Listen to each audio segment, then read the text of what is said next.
Hello, welcome to this lesson in Algebra 1. We're going to continue talking about polynomials, but we'll talk about how to add them and subtract them. And you're going to get the hang of this really quickly as we do a bunch of problems. But basically, when you add or subtract polynomials, you're looking for like terms. And you're adding the terms that are like or subtracting the terms that are like. So you have a little bit of experience with this. It's just we didn't really call it this. And of course, we're going to get into a little more complicated problems also, but the concept is really the same. So for instance, if you have 5y minus 3, so that would be one polynomial, and I'm wrapping it in parentheses just to show you that it's grouped together as a polynomial, and you're adding to that another polynomial.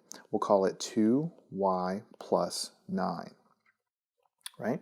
And you want to add these guys together. So now first of all, I want to point out that this is grouped in a set of parentheses, but inside of here you just have 5y minus 3. You obviously can't really add these together because these are unlike terms. You have a y here, or 5y's, and you have a constant, a 3. So these are not like terms. They don't both involve y, so you really can't do anything further in here. And same thing here, you have 2y and you have plus 9. You can't really add these anymore. So the plus and the minus signs are there, linking them together, gluing them together, but you can't really simplify this anymore or this anymore. So you can kind of mentally drop the set of parentheses that are surrounding them.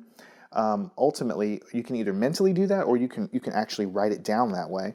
And so let's just show you. You could drop it and say 5y minus 3 plus 2y plus 9. And so these two problems are effectively the same. We were able to drop the parentheses here because effectively you can't do anything further in there. Same thing as there as well. And when you drop the parentheses, it's a little bit easier to see what you need to do.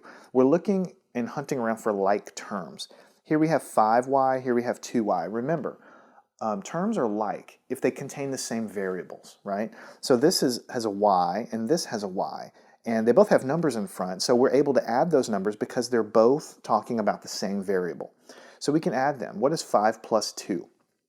By the way, don't let this subtraction scare you or throw you off. This subtraction applies to the 3. This is a positive 5y. This is a positive 2y, so we add them together normally. 5 plus 2 is 7. So what you're going to get is 7y. Don't forget the variable has to come along for the ride. It's like 5 jelly beans and 2 jelly beans, you add them together, you get 7 jelly beans. So the variable comes along for the ride. Then you start looking for other like terms. You have a negative 3 and you have a positive 9. There's no variable associated with any of those, so those are just numbers. So of course you can add them together. What is negative 3 plus 9? The way you handle that is by subtraction. 9 minus 3 is 6, and the sign goes with the larger absolute value, which is 9. So it's going to be a plus sign.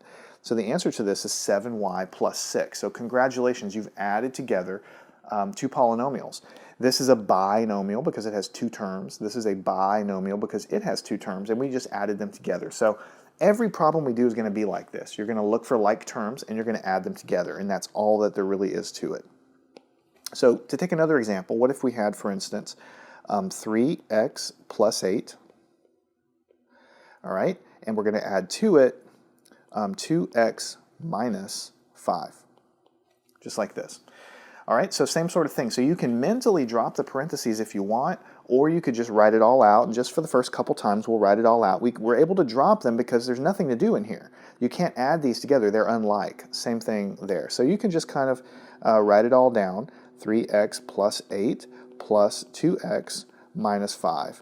And you don't have to do that, but it sometimes makes it easier to see that you have 3 x's and 2 x's. They're both positive, so you can just add them together because they're like terms. 3 plus 2 is 5, so you'll get 5 x's.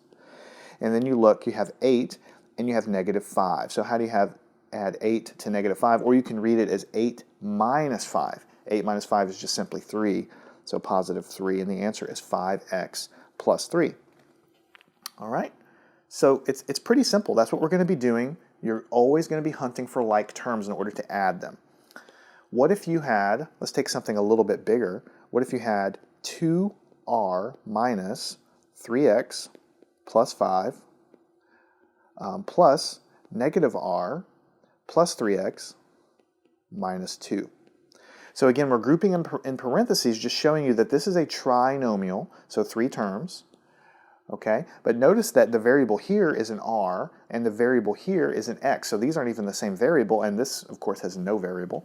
And then you have another trinomial, r, x, and then a constant. So you can drop the parentheses because there's nothing to simplify inside of here, and so sometimes it makes it a little easier, so let's do that.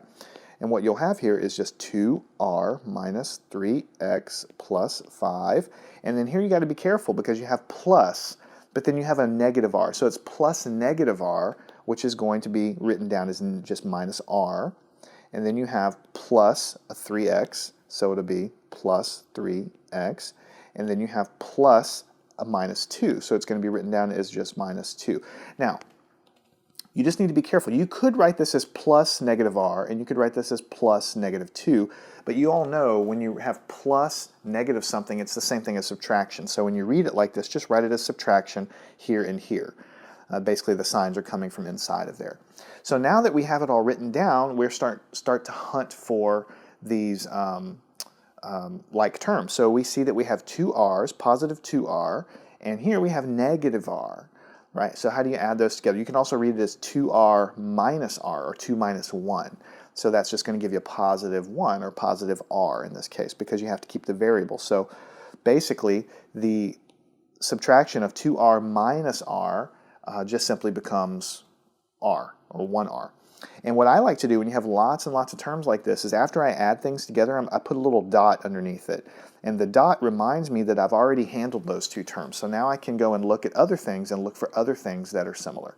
So here I have negative 3x, and here I have positive 3x. What's that going to add together to equal? Negative 3 plus 3 is going to be 0. So instead of writing 0 down, I'm just going to strike through this and strike through this. And that reminds me that they don't really, I guess, vanish into thin air. It's just that they add together to give you 0. So you don't write anything down for those. And here you have 5 minus 2, or 5 plus a negative 2 if you want to think of it that way, but it's 5 minus 2, which is going to give you a positive 3. So we'll go change the color back here and give us positive 3. So the answer is r plus 3. That's the final answer. So again, you just write everything down, look for these like terms, and then go to town trying to simplify them. What if you have 2x minus 5 minus x minus 2? Now here's our first problem where we're subtracting polynomials. You see here we were adding polynomials together in all three cases. Here we have a polynomial, a binomial in this case, and we're subtracting from it another binomial. So here you do have to be careful because you have this minus sign, so you really do need to write everything down before you try to do the subtraction. So for instance, you're going to have 2x minus 5. We can drop those parentheses. But here you see this negative, it's really a negative 1 out here. You need to distribute it into here and distribute it into there. Remember that distributive property? I told you that you'd be using it over and over again, and you will be. So this is going to be written as minus x. Let me switch back here. Minus x. And what do you think is going to happen when you distribute the negative in here? It's like negative 1 times negative 2, so you're going to get a positive 2. So when you distribute the negative in here, you get negative x, distribute here, it changes it to a positive 2 because of the rules of multiplication in algebra. So now you start looking for like terms. You have positive 2x minus x, or you can read it as 2 minus 1 because there's an implied 1 here. 2 minus 1 is 1, and of course you still have to keep the x, so it's going to be x.